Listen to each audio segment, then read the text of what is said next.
Well, unexpectedly, we ruffled some feathers here on the channel this last week, and there's a few things that I want to say, regardless of if we made you mad or not.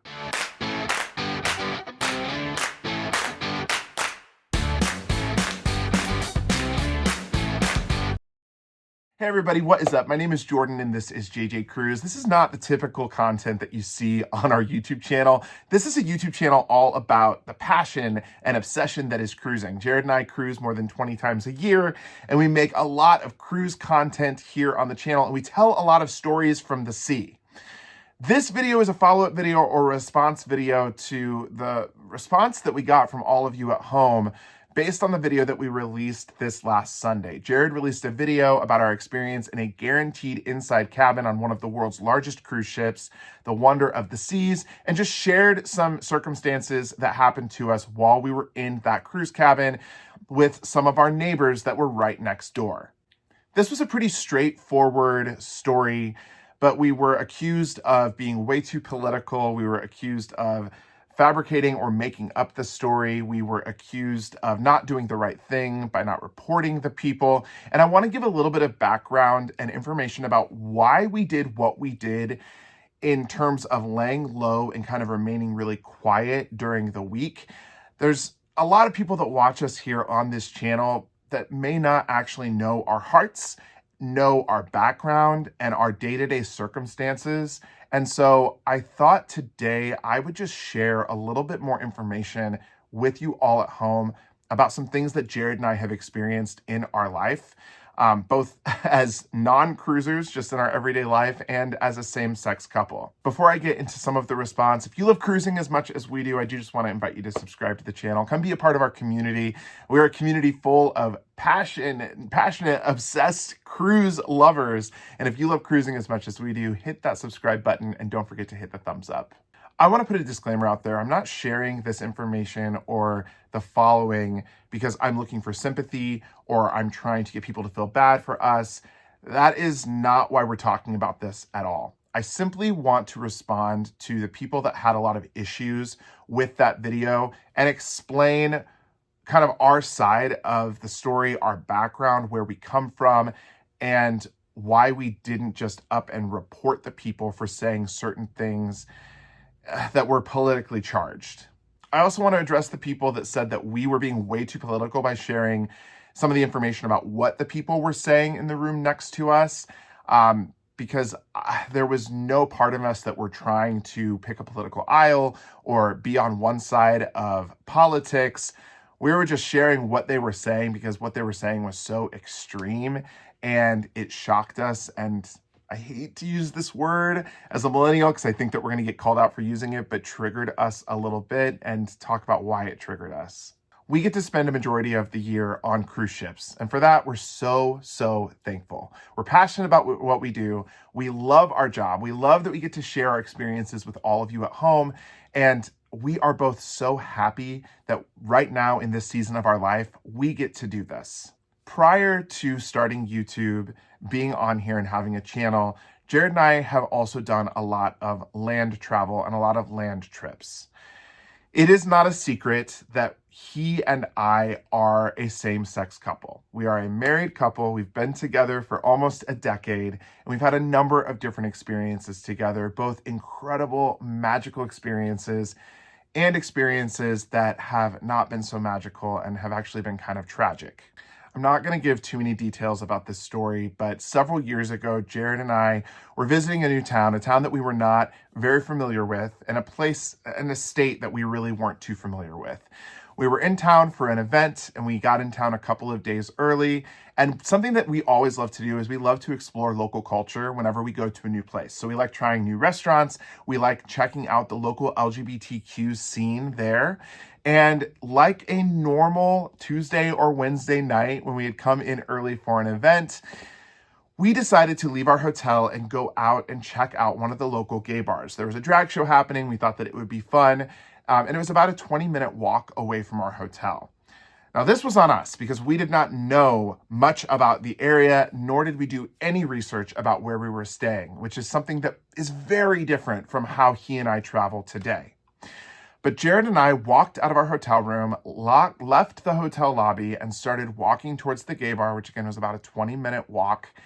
And about 10 minutes into that walk, we were approached by someone who called us several slurs, said that they had a weapon in their pocket, and that if we didn't turn around right now, they were going to use that weapon on us.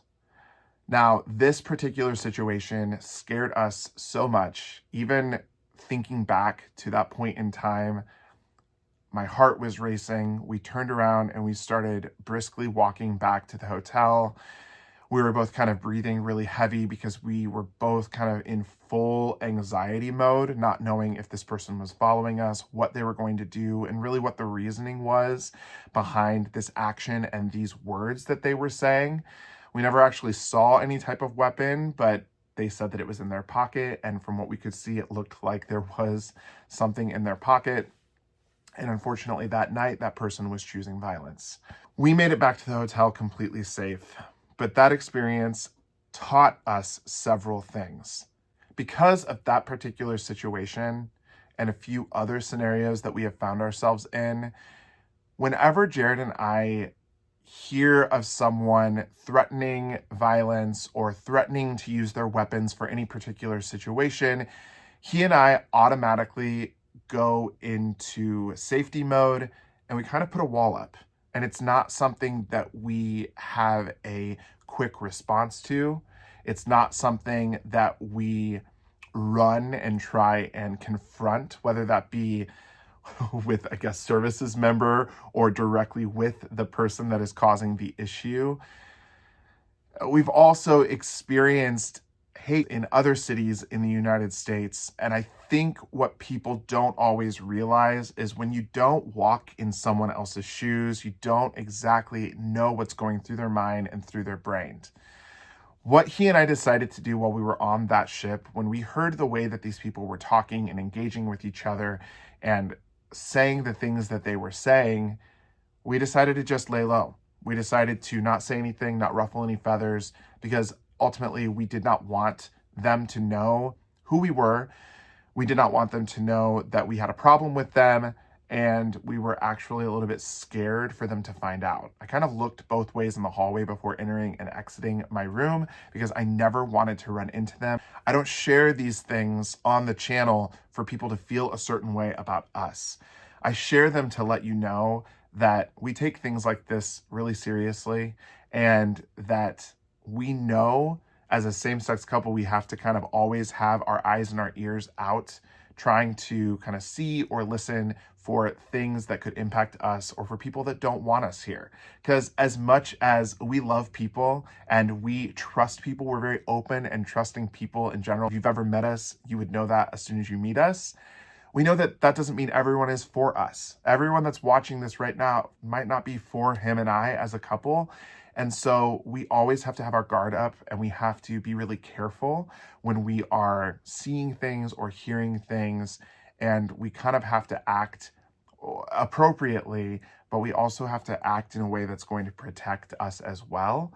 I think the other part to this is our neighbors were getting so political, and we don't want that on a cruise ship. We don't want that interaction. We don't want that conversation. One reason we love cruising and we love this channel is because when you go on vacation, you leave that behind.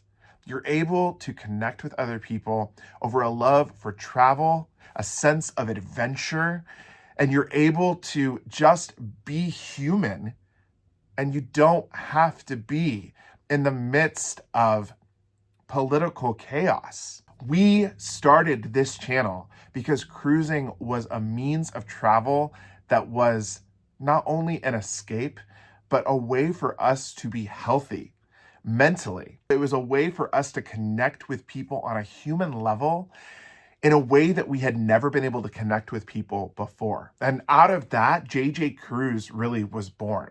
So we're not sorry that we put that video up and told our experience about being in an inside guarantee cabin on one of the largest cruise ships in the world.